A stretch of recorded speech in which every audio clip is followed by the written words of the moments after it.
महाभारताचे युद्ध चालू होते. सारे कौरव संपात आले होते. एकही पांडव मेला नाही. नंतर दुर्योधन पितामह भीष्माचार्यांकडे गेला. पितामह म्हणाले, जब तक अर्जुन जिंदा है तब तक कौरव का विजय नहीं हो सकता. शेवटी पितामह भीष्माचार्य शरपंजनी पडली.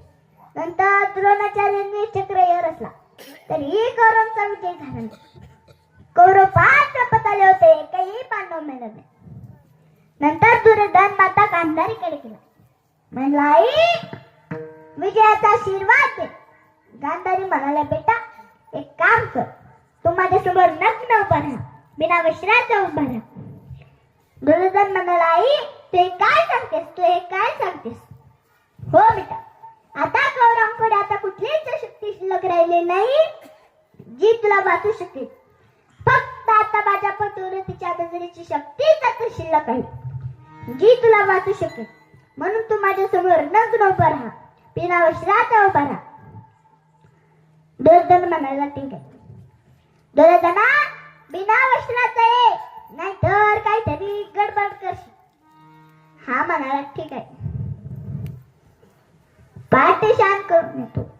दुर्योधन शांत करायला गेला. देवाला कळाले. देवाचा थरथर कापू लागला. आता काय करू, आता काय करू? आपला विषय चालू होता. देवाला सुद्धा भीती वाटते, देवाला सुद्धा भय आहे.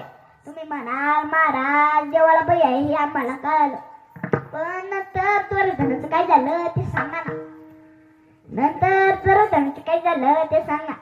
अहो तो विषय पुढे फार छान आहे, तो विषय पुढे फार छान आहे, पण तो विषय आपल्या कीर्तनात बसत नाही. पण विषय फार छान आहे. सांगू सांगू बरं सांगते. पहिलं भजन करा.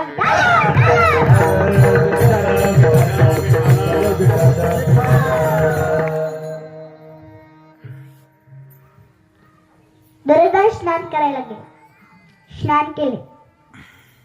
गांधारीच्या मालाकडे निघाला. देवाने एका ब्राह्मणाचं रूप घेतलं व रस्त्यात दुर्योधनाला भेटला. देवरूपी ब्राह्मण म्हणला, काय युवराज पूर्ण नग्न? पूर्ण नग्न? हो, आईने सांगितलंय की पूर्ण निर्वस्त्र. आहे बाबा, पूर्ण निर्वस्त्र ठीक आहे, नको वस्त्र नेसू, पण कमरेला झाड बेडाची पानं पिणं तरी लाव ना, पानं पिणं तरी गुंड ना. मग कमरेला झाडाचे पाने गुंडाय. वाई समोर गेला.